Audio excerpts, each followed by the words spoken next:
তেলের কথা যদি বলি তাহলে হচ্ছে এখন আমার লিটারে তেল দিচ্ছে প্রায় ধরা যায় যে 40 আপ হচ্ছে।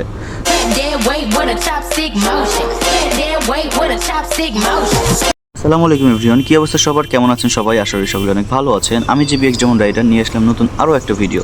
তো অনেকে কমেন্ট করতেছিলেন, ভাইয়া আপনি ভিডিও আপলোড দেন না কেন, অনেক দিন হয়ে গেলো লং ভিডিও দেন না, শুধু শর্ট ভিডিও আপলোড করতেছেন। সো তাদের উদ্দেশ্যে বলতেছি, আমি কিছুদিন খুব ব্যস্ত ছিলাম, আর এবার ঈদেতে বাড়িতে আসছিলাম, এটা তো ভিডিও করা হয়নি, আর এই ভিডিওগুলো আমার হচ্ছে ক্যামেরা থেকে রিমুভ হয়ে যায়, দ্যাটস ওয়াই আমি আর কোনো ভিডিও আপলোড করতে পারিনি। সো আজকে বাড়িতেই আছি, আবার বাড়িতে আসছি। তো আমাদের এখানে একটা হচ্ছে ব্রিজ আছে, সেটা হচ্ছে ঘোড়াঘাট ব্রিজ। যারা হচ্ছে গাইবান্ধাতে থাকেন তারা তো অবশ্যই জানেন ঘোড়াঘাট ব্রিজ কোথায়।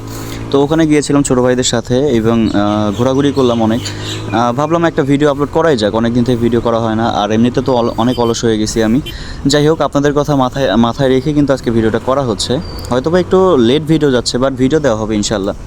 সো এর আগের ভিডিওতে আপনারা যে পরিমাণ সাপোর্ট দিয়েছেন, আমি জাস্ট আপনাদের ভালোবাসা অবাক হয়ে গেছি। সো এইভাবে সাপোর্ট দিতে থাকবেন, ভিডিও শেয়ার করবেন বেশি, আর শেয়ার করলে তো বেশি ভিউ হবে, আমি বেশি ভিডিও দেওয়ার ইন্টেনশন থাকবে। যাই হোক, অনেকদিন হলো আমার জিপিএক্সকে আমি সার্ভিস করি না, সার্ভিস না করাতেও আমার বাইকটা অনেক স্মুথ চলতেছে, বাট এবার একটা সার্ভিস দেওয়ার প্রয়োজন।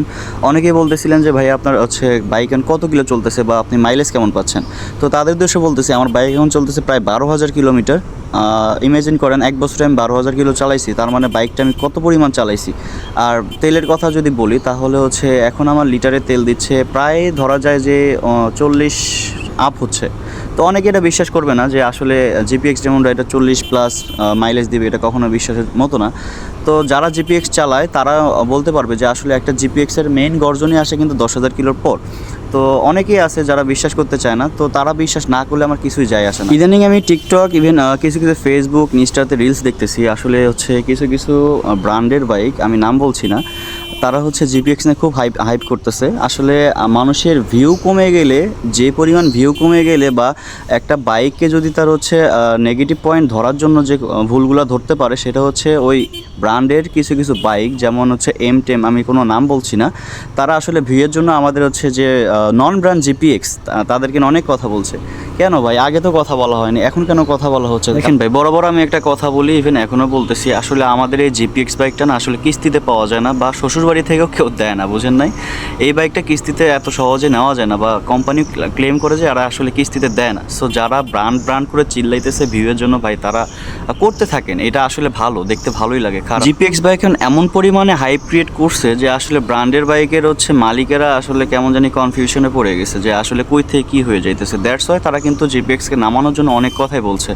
যাই হোক, এই বিষয়ে এত কিছু বললে অনেক বড় একটা লং ভিডিও হয়ে যাবে, আমি জাস্ট এতটুকু শর্ট করে বলতেছি যে আসলে আমাদের নন ব্র্যান্ডকে নিয়ে এত কেন কথা বলা হচ্ছে। কিউজে মোটরসও তো আছে, তাদেরকে নিয়ে কথা বলেন। অনেকে আবার মূর্খ আছে যারা হচ্ছে জিপিএক্সকে চাইনিজ বলে হচ্ছে অভ্যর্থনা করতেছে। তাদেরকে বলি, ভাই তোরা হচ্ছে আগে শিক্ষা নে, আগে শিক্ষিত হ, অল্প বিদ্যা ভয়ঙ্কর, ঠিক আছে?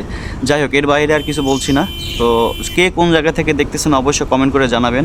দেখা হচ্ছে আর পরবর্তী ভিডিওতে, ততক্ষণ পর্যন্ত ভালো থাকবেন, সুস্থ থাকবেন। আর হ্যাঁ, ভিডিও যদি ভালো লেগে থাকে অবশ্যই একটা লাইক, কমেন্ট, শেয়ার করে দেবেন। যারা নতুন আছেন সাবস্ক্রাইব করে দেবেন। থ্যাংক ইউ, আল্লাহ হাফিজ, টেক কেয়ার।